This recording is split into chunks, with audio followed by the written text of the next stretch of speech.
From shepherd to king. What a contrast. David loved God with all of his heart, and his heart was always tender toward God's hand upon his life.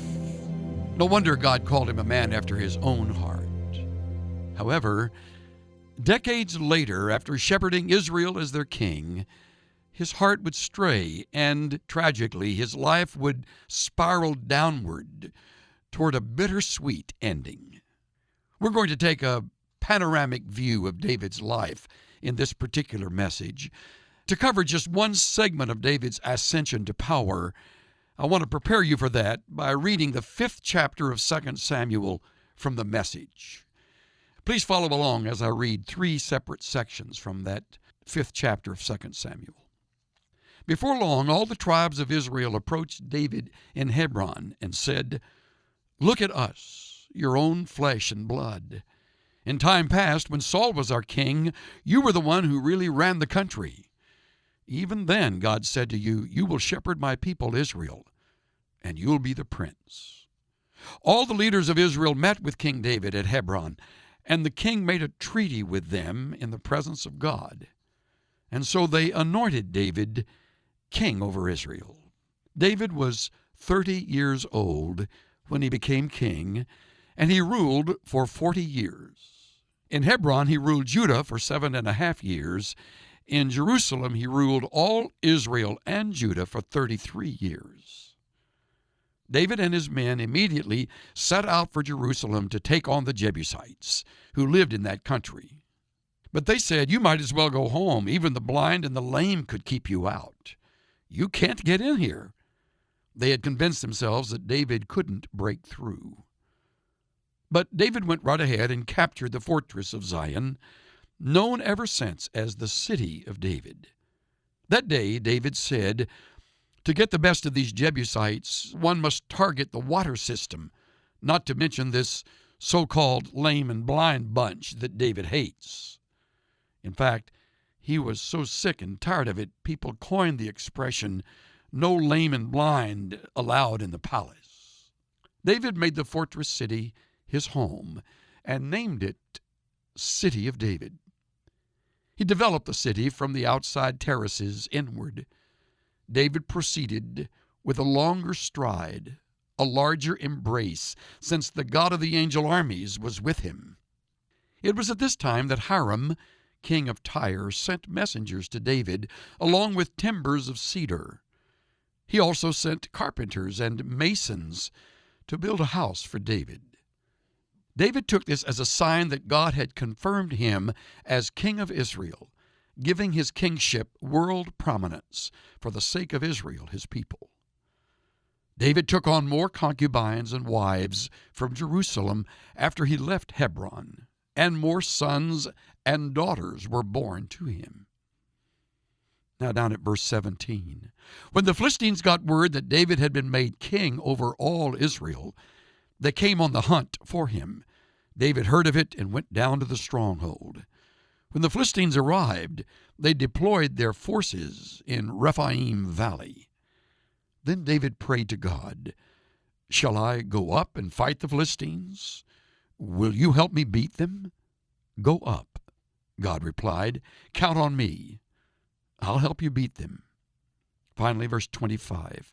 David did exactly what God told him. He routed the Philistines all the way from Gibeon to Gezer. Psalm number 78, the last 3 verses, provide us with a general survey of the life of David. Since we've come about halfway in our study of that life, it's a good place to stop and take a panoramic view of that life. Carl Sandburg is probably best known to all of us as a poet rather than a historian. But one of my treasured set of volumes in my library happened to be 4 volumes marked Lincoln in the War Years. Sandburg does a real job of covering the darkest years of Lincoln's life as he traces those events that led up to, ultimately, that assassination. One of the saddest points in our American history. But in the chapter that follows the death of Lincoln, chapter 75, in the 4th volume, he draws the title of that chapter from an old woodsman's proverb, which says, "A tree is best measured when it's down." Now I think about that when I come to a life like David or other great biblical characters. I think I'm glad that they're down, because you couldn't measure their life while they're still standing. A tree is not only best measured, it's best appraised, evaluated. And it has to be down for you to reach it. And it took the felling of the tree of Lincoln for us to appreciate the character that was in the man. And so it is with David. And since he's fallen, it's a good chance for us to measure the tree. And we want to do that. Rather than each little meticulous detail, we want to just take an overview of his life. It's a good, refreshing breath of air, because we've dug into it up till this far in his life when he's now age 30. Just before we look to the next 40 years of his life, we're going to look at him in general survey. Now, verse 70 of Psalm 78. Here's the tree best measured. He, that's God, he also chose David his servant and took him from the sheepfolds, from the care of the ewes with suckling lambs he brought him, to shepherd Jacob his people and Israel his inheritance. So he shepherded them according to the integrity of his heart and guided them with the skillfulness of his hands. Now just keep looking at the verses. You can earmark 70 years in these 3 verses.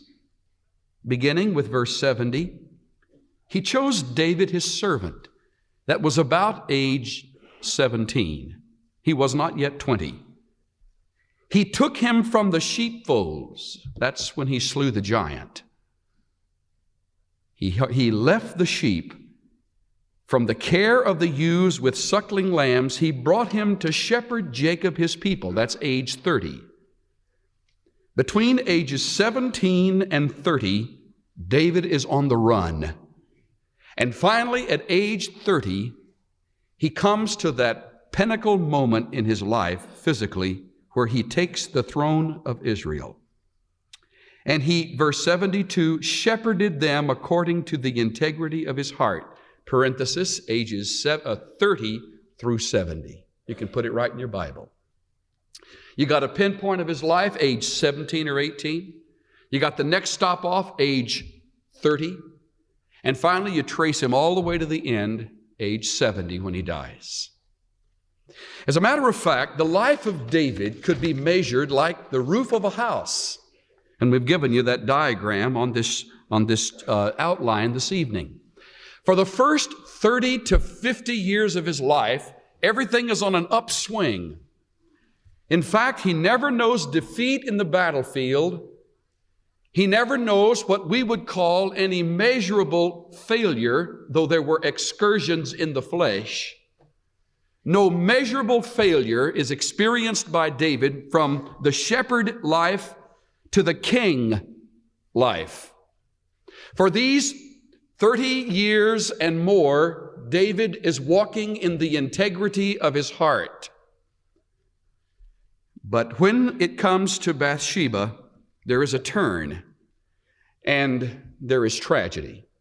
The first 35, 50 years of his life, triumph. The last 20 years, tragedy. The first part of his life is a model of character and integrity, and the last part of his life is a downhill slide in which I believe David died a broken man with a broken heart. And we're going to sort of scope out his life this evening. Look at 2 Samuel chapter 5. We're going to measure this tree called David. 2 Samuel 5 will give us a good general statement. Verse 4, as far as time is concerned. There's so much more here than just chronology, however. 2 Samuel 5:4. David was 30 years old when he became king, and he reigned 40 years. Now that is the reason I have placed on the chart ages birth to 30 and then 30 to 70. If you want to put it there, you can. 2 Samuel 5:4. Now, it is very easy for us to forget, because he is now exalted as the king, as we'll see in the study tonight. It's easy to forget what led to it. Our tendency is to see the now and to forget the yesterday or the tomorrows. Now, some of the yesterday needs to be forgotten, and some of the tomorrows need to be left to the Lord without worry. But there is a real sense in which we need to keep a perspective like God keeps on life. Cynthia and I were listening for a few minutes this afternoon to an excellent speaker as he was sharing psychologically some things about our past. And he used a beautiful expression of yesterday as he talks about walking down the corridor of our past. And it's like an art gallery. And on those walls are hung pictures of yesterday. Our homes, our childhood, our rearing, the heartaches, the difficulties, and even the abuses, the inequities of our life.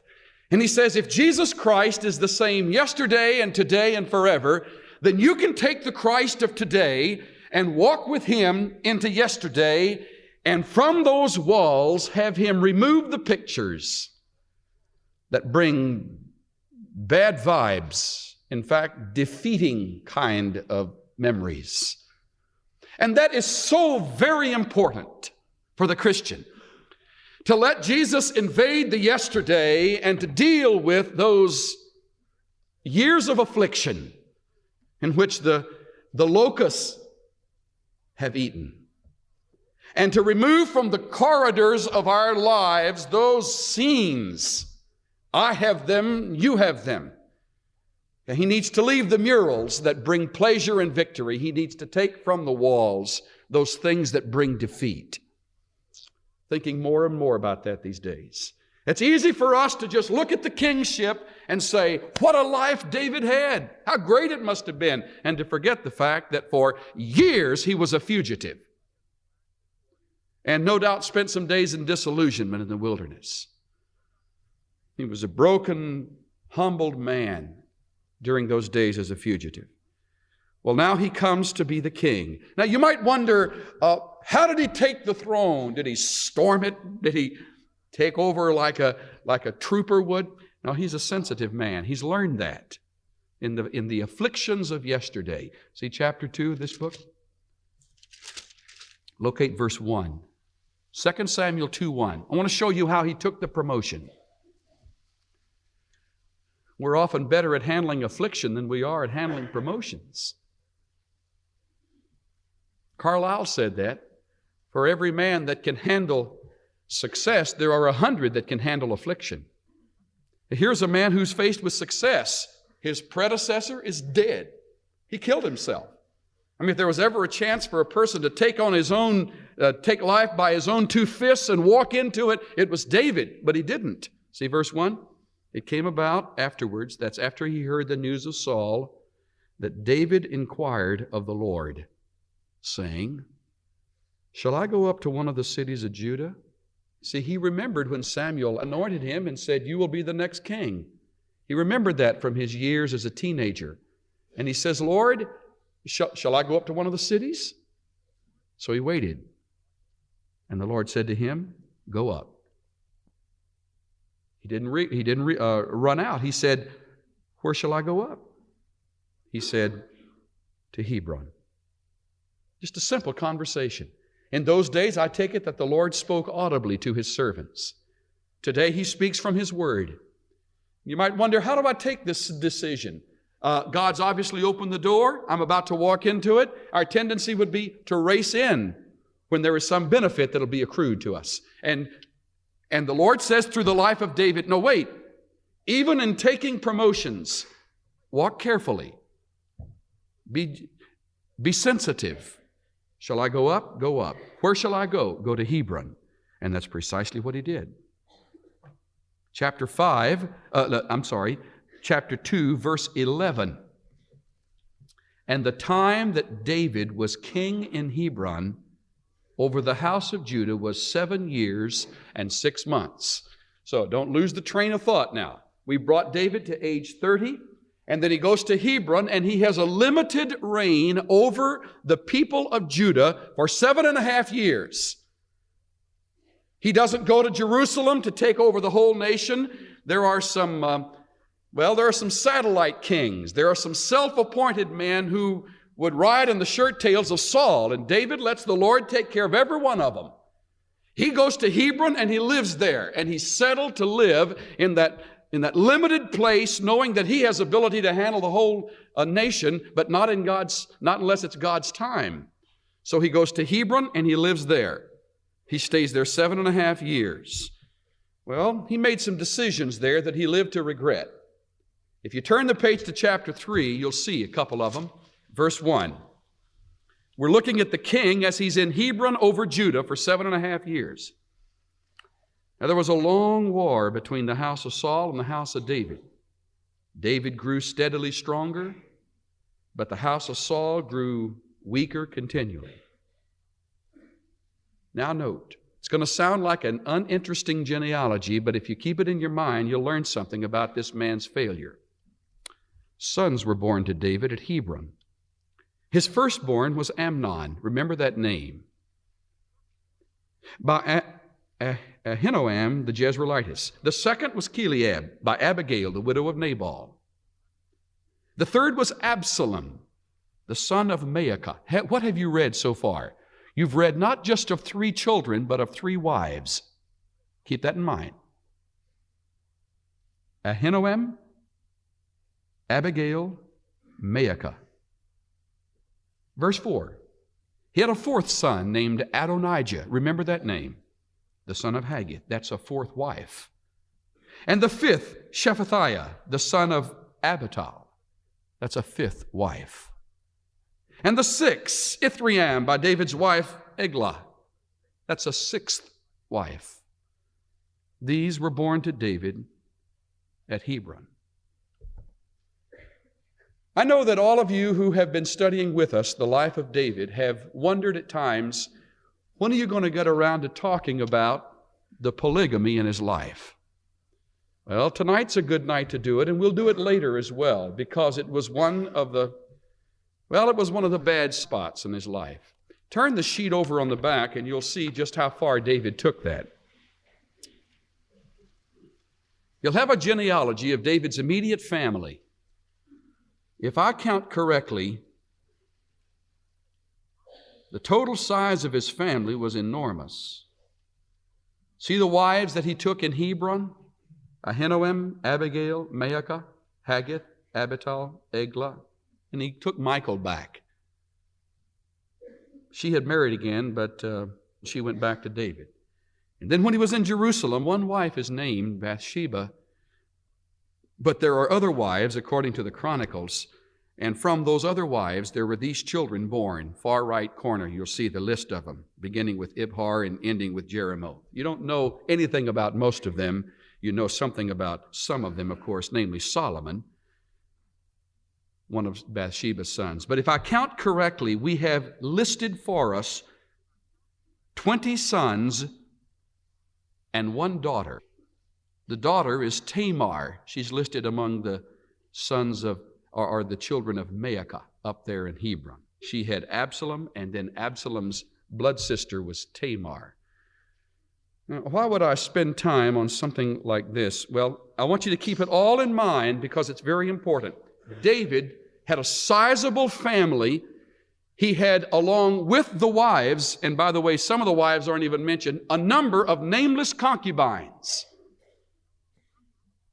Along with the wives, a number of concubines. And from them were born children. So David's family was enormous.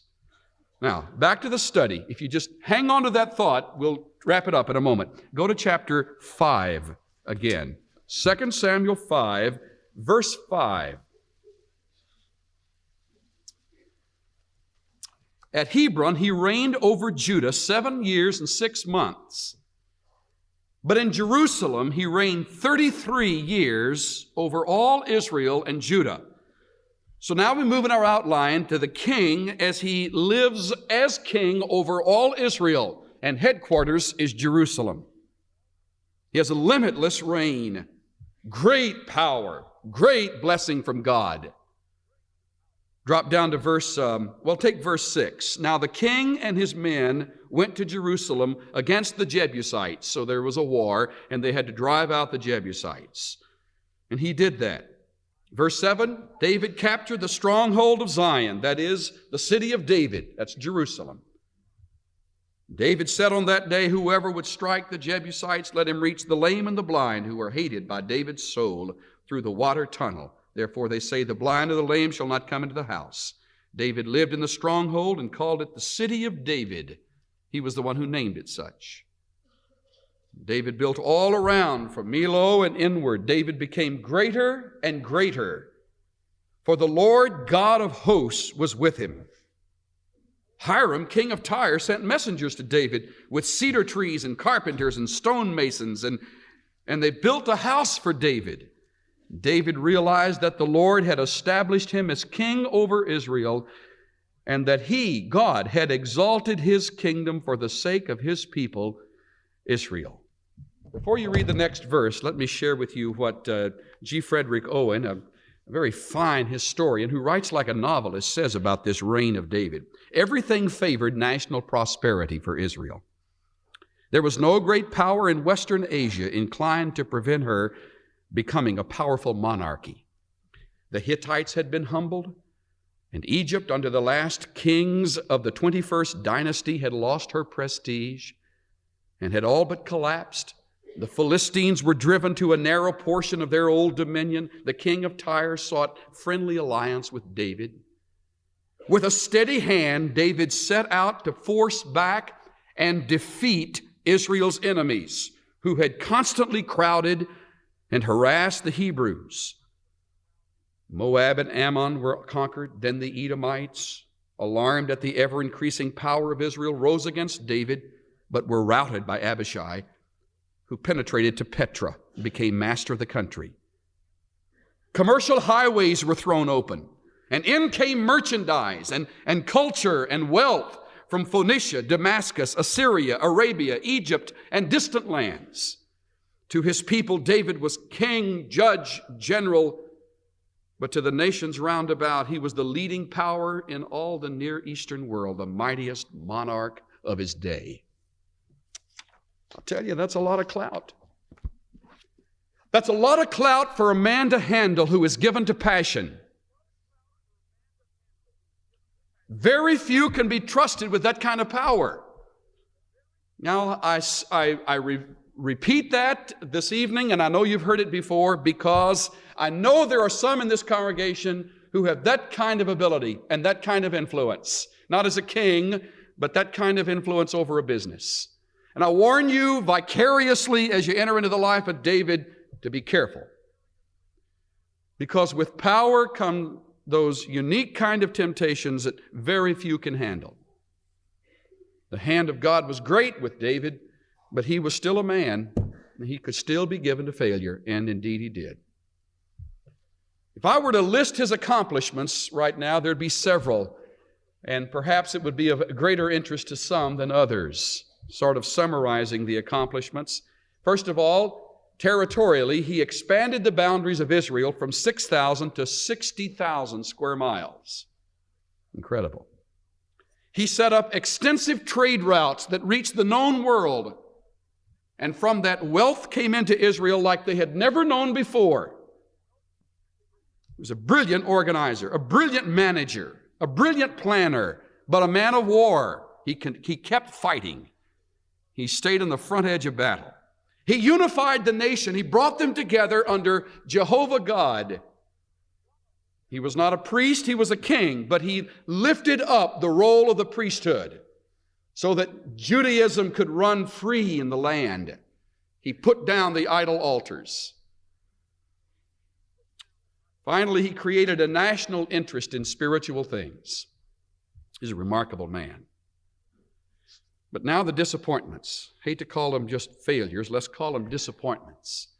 I'd like to list 3 of them. They break my heart to go over. Number 1, among his disappointments, he became so enamored of public pursuits, he lost control of his family.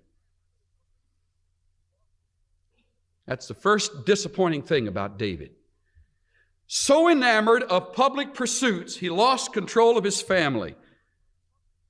Did you look at verse 13? Did you take a peek where we stopped reading? 2 Samuel 5:13, David took more concubines, more wives from Jerusalem. After he came from Hebron, more sons and daughters were born to David. There's a long list of them. We've got them listed for you on the back of that sheet. Now, let me list the mistakes, a couple of them. First of all, there was a mistake of too many wives. One's enough for any man. Second, too many children for him to raise and rear properly. He was a man of passion, and as he gave himself passionately to these women, children were raised, children were born, and as it were, thrown into the court to be raised themselves. There's no difference in the street in Skid Row and the street in the courtroom. There's no difference if they have no parental direction and guidance. A king can give, and queen can give birth to prodigals and to rebels just as quickly as those who live in the lands without money. And that's exactly what happened to David. He had undisciplined children. Think of it. Absalom rebelled when he reached the age where he saw his move. He deceived his father and pushed him from the throne, and David ran like a wounded animal. It's awful to think of it. Amnon raped his own sister, half-sister, and that led to murder and intrigue within the family. And all it says in the text is that David became angry. That's all it says. He just got mad. He didn't know what to do. Or if he knew what to do, he didn't do it. He was domestically passive.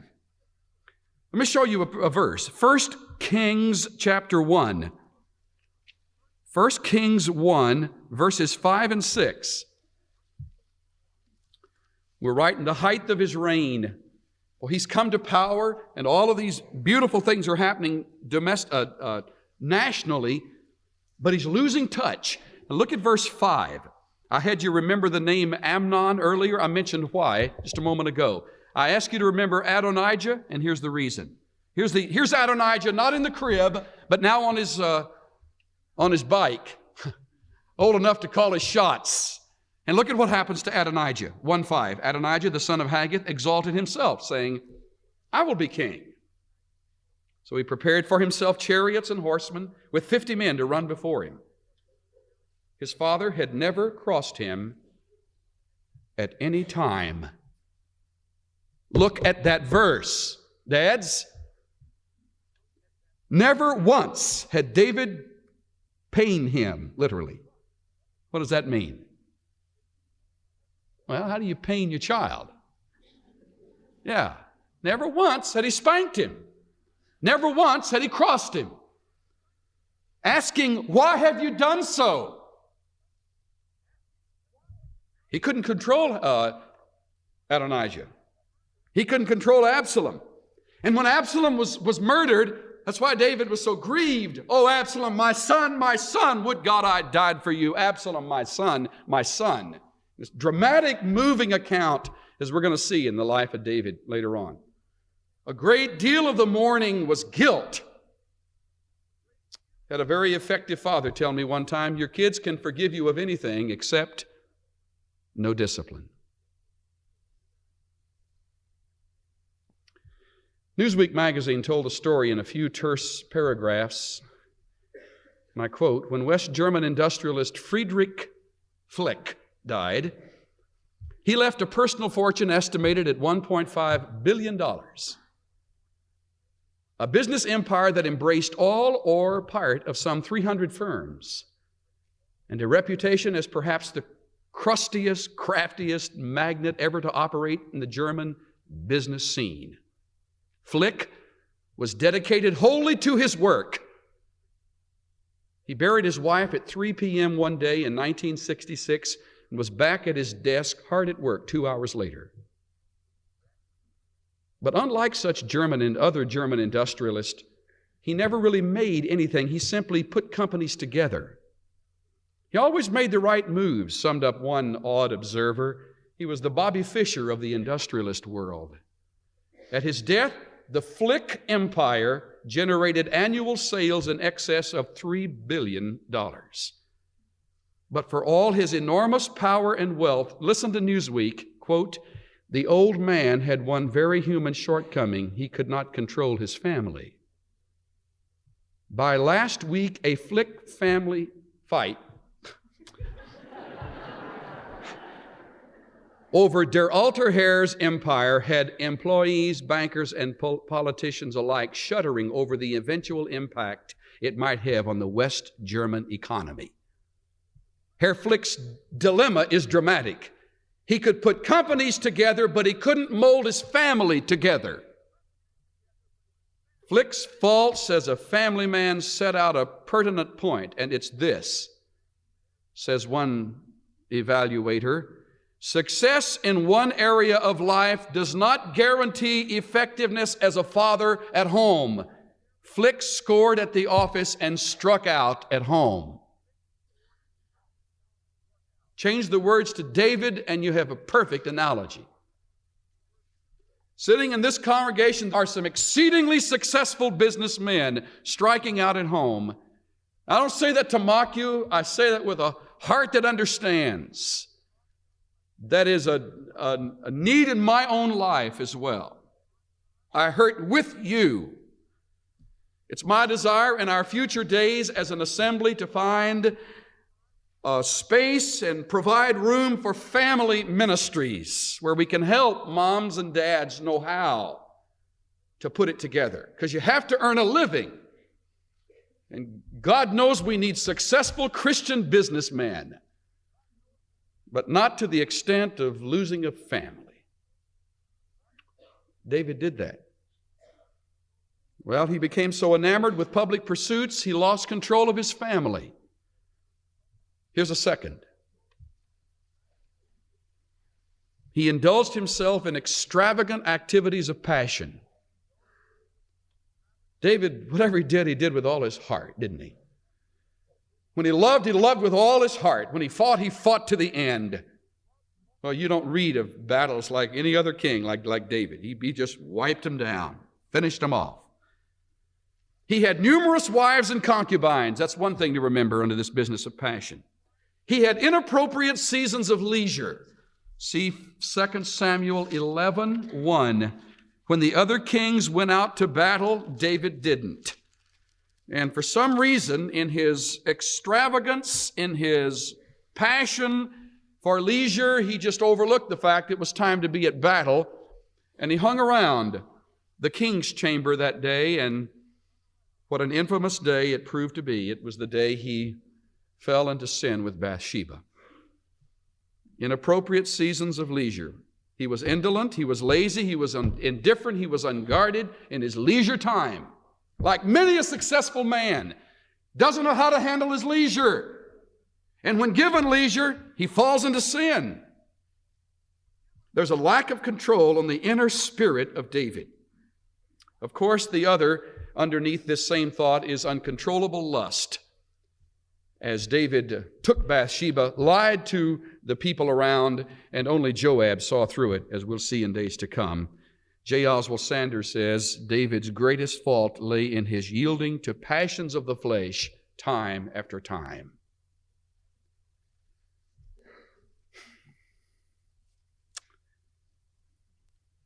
It wasn't that he didn't have wives, he didn't have concubines. He didn't have Bathsheba. And she's the one he wanted. He got her.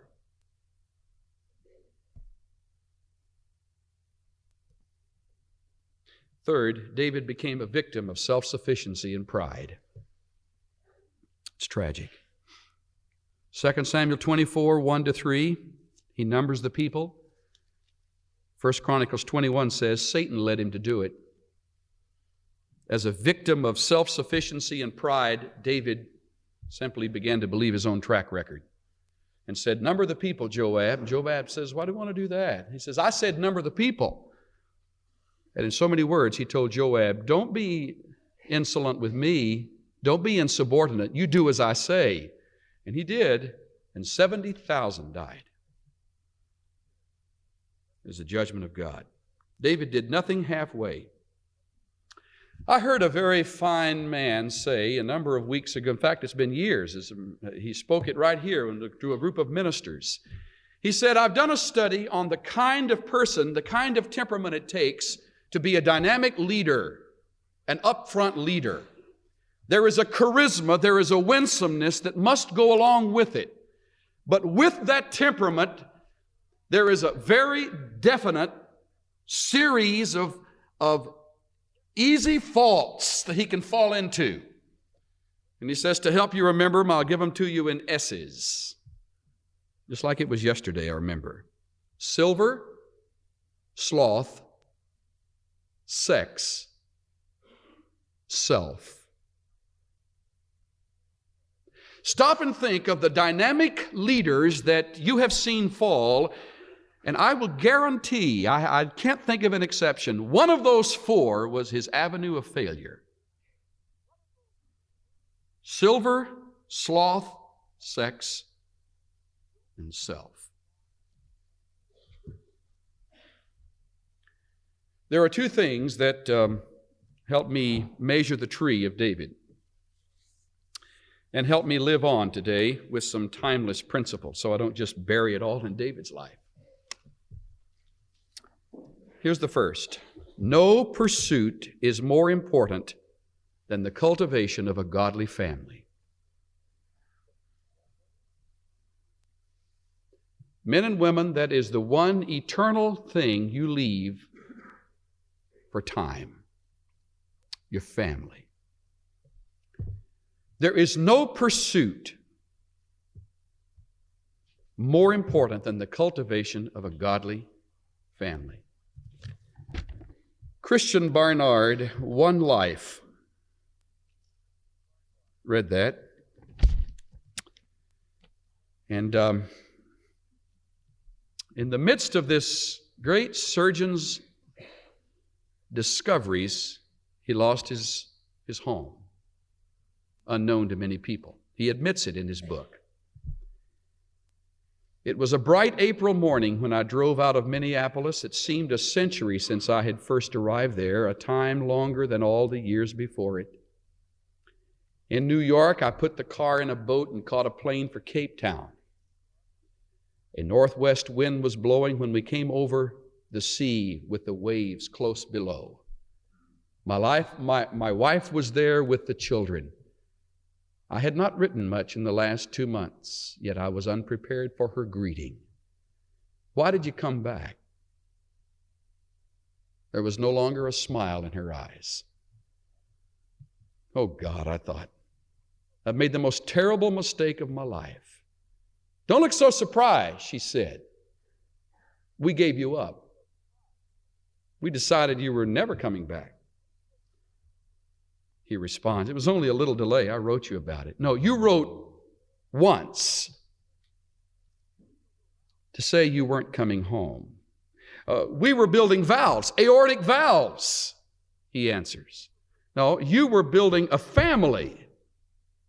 That is, you were until you dumped it in my lap, she said bitterly. We have ceased to exist for you. I wanted to say I'd come home because I loved my children and I believed I loved her. I wanted to because I felt it, but what could I say now that would not sound meaningless? It began to rain. The city was gray. Under a gray sky, it was winter in Cape Town. But in Minneapolis, the trees were a splashy bright green. How was it possible to lose a whole springtime?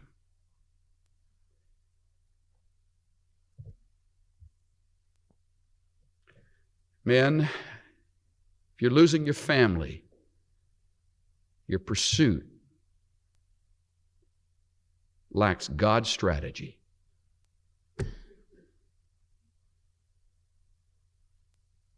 Finally, no character trait needs more attention than genuine integrity.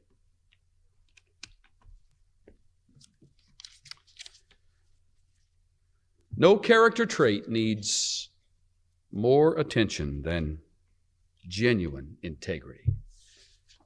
There's no pursuit more important for you than the cultivation of your family. Don't lose that. And there's no character trait more significant in all of life than integrity. Don't lose that. There's no amount of success that can take the place of the success you experience as a dad and as a man of His Word. May we bow together. Let's be comfortable before the Lord unless He has made you uncomfortable with some direct conviction.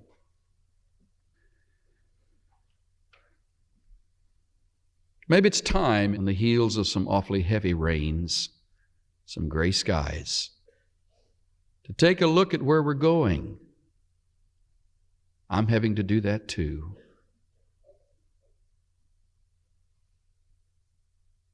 There are some changes needed in my life and yours. Not just dads, moms, maybe some kids.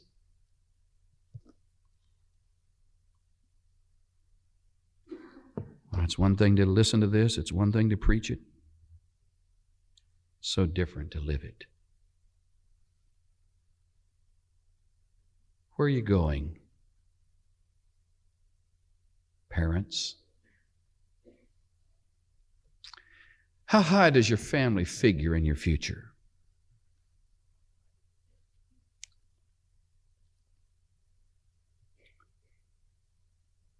Planning to marry? Better think a long time. It lasts a lifetime.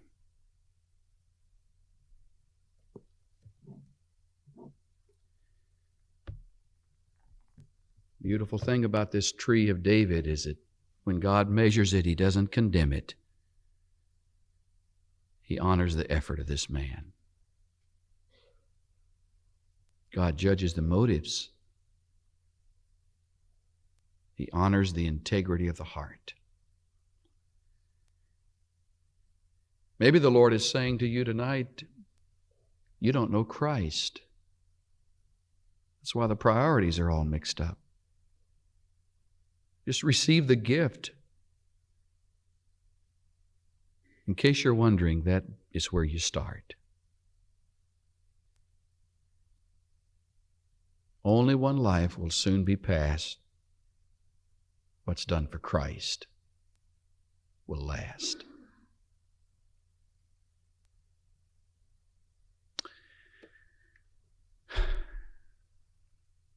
Suddenly, our father David casts a shadow across our own lives.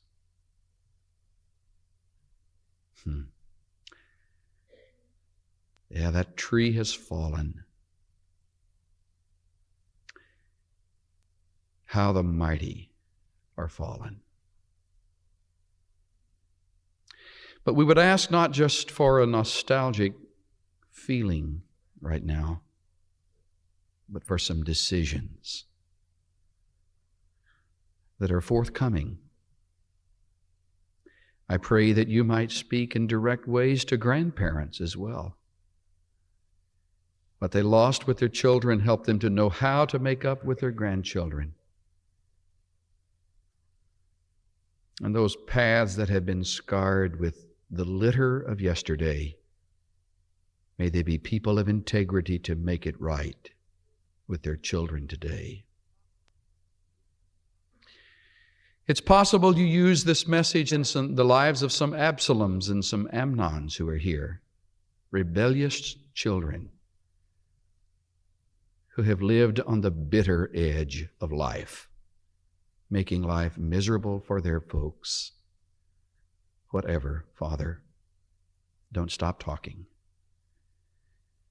We would ask you to minister in a very special, special way to whatever the need may be.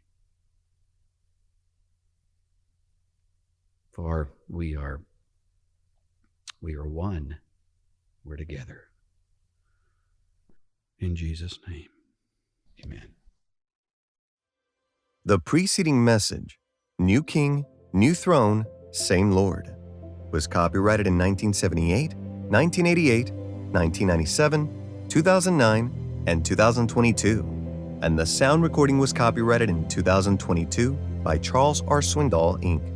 All rights are reserved worldwide.